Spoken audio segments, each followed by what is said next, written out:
Book of haven जो कहानी है उसका स्क्रीन प्ले मैंने जो डिज़ाइन किया है वो डिज़ाइन एक टाइम इक्वेशंस पे है। मतलब टाइम के अलग अलग डाइवर्जन्स और एक कहानी और एक स्टूडियो को बनाने की कोशिश के ऊपर है। और एक ऐसे एजेंट का इंट्रो है जो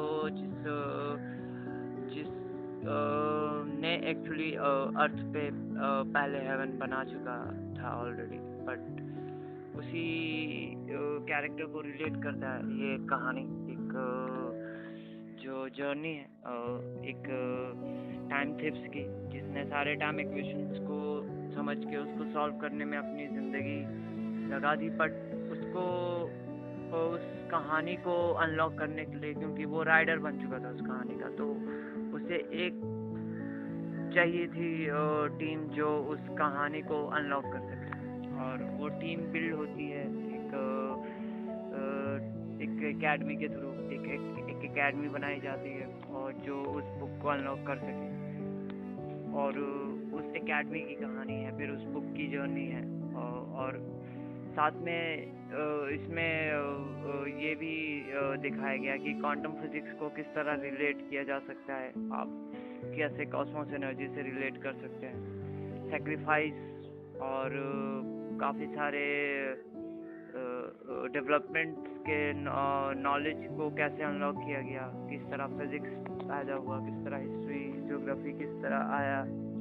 ये सारी चीज़ें इस कहानी और इस प्रोजेक्ट के थ्रू मैंने डिज़ाइन किया है और मैं काम कर रहा हूँ इसके ऊपर, और देखता हूँ कि ये कहानी कहाँ तक पहुँचाती है मेरे मुकाम को, क्योंकि हर इंसान का काम उसके मुकाम से जुड़ा होता है। और मैं चाहता हूँ कि मैंने जो इतना मेहनत करके सब चीज़ें डिज़ाइन की है, मैंने जो कहानियाँ डिज़ाइन की है, वो एक अच्छे पर्टिकुलर वर्क ऑर्डर में लोगों के सामने आए, ताकि वो समझ सके उस चीज़ को।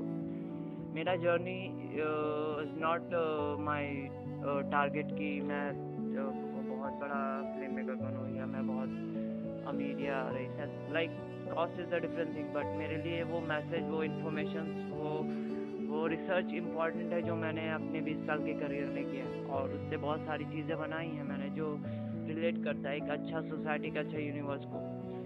बिकॉज आई बिलीव कि हमारे जो सोसाइटीज़ हैं वो डिजिटल इंडस्ट्री से काफ़ी ज़्यादा रिलेट करते हैं। सिनेमा, टीवी, ये सब चीज़ें उनके कल्चर, उनके एकेडमी, उनके एक थिंकिंग ऑफ वैल्यू को बनाती है और बिगाड़ती है।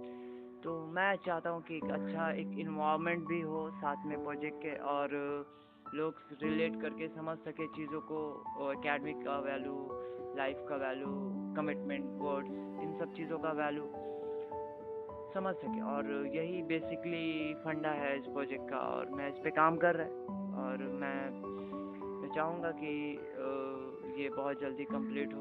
और मैं उम्मीद करता हूँ कि ये जब आए लोगों के सामने तो समझ सके कि एक्चुअल में what is the purpose of this project. ये एंटरटेनमेंट नहीं, इन्फॉर्मेशन और एकेडमी के बेसिस पे डिज़ाइन कर रहा है प्रोजेक्ट, जो एक अच्छा इन्वायरमेंट, एक अच्छा सोसाइटी क्रिएट कर सके। और मैं वर्क कर रहा है इसके ऊपर, और देखते हैं कहाँ तक मेरी जर्नी और मेरा एफर्ट मुझे लेके जा सकता है।